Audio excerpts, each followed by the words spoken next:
Wamen, saya Ya. potong dulu sebentar ya, supaya nyambung kita. Inilah yang tadi berangkat, Pak. Kepala desa tuh nggak setuju. Ada Permendes nomor 10 tahun 2025 yang tadi Bapak sebutkan. Bahwa dana desa hanya dipakai jika desa gagal bayar. Ini kan berarti dana desa itu bagian dari jaminan, Pak, sebetulnya. 30%. 30% tuh kalau dana desa itu 1 miliar, berarti 300 juta, Pak. 30% itu besar, Pak, bagi masyarakat desa, Pak. Ini yang tadi saya harapkan, Pak Menteri, kenapa sih dana desa itu dipisah saja gitu loh, nggak usah ada sangkut pautnya dengan koperasi desa dan merah putih. Karena memang nggak ada hubungan sebetulnya dua hal ini. Inilah yang tadi menjadi beban pemerintahan desa, Pak. 30% itu. Nah tadi kalau misalnya koperasinya untung, desa akan dapat bagian.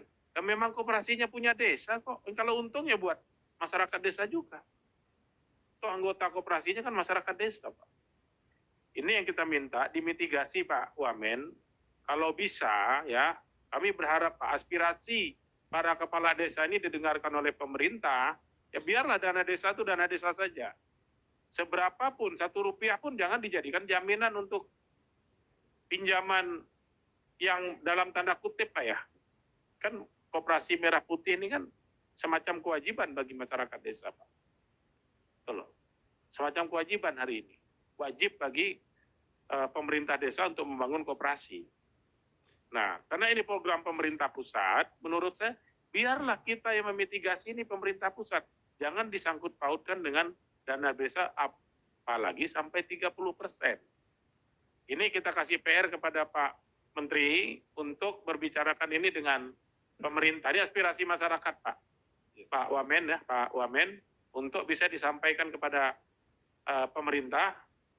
Dalam hal itu Bapak pemerintah ini ya, mungkin pengambil kebijakan yang lebih tinggi lah. Ya, Kementerian Keuangan misalnya.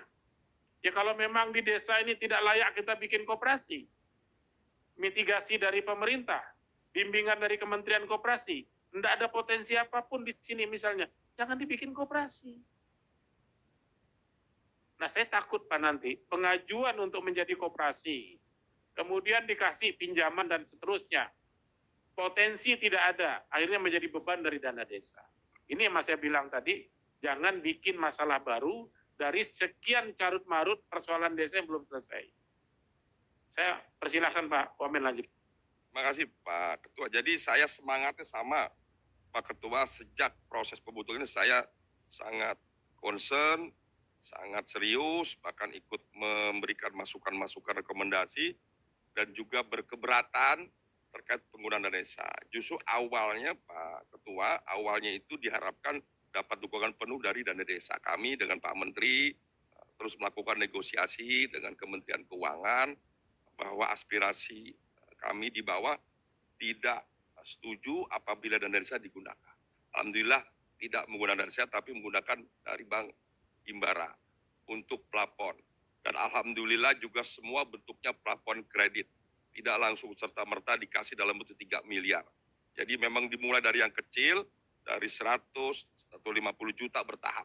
Dan itu pun kami minta kepala desa sebagai pengawas eksposio yang ikut mengusulkan mendandatangani pengajuan daripada plafon. Sehingga seharusnya kepala desa yang ikut bertanggung jawab memahami dan mengerti berapa besar kebutuhan koperasi desa yang dapat dilaksanakan.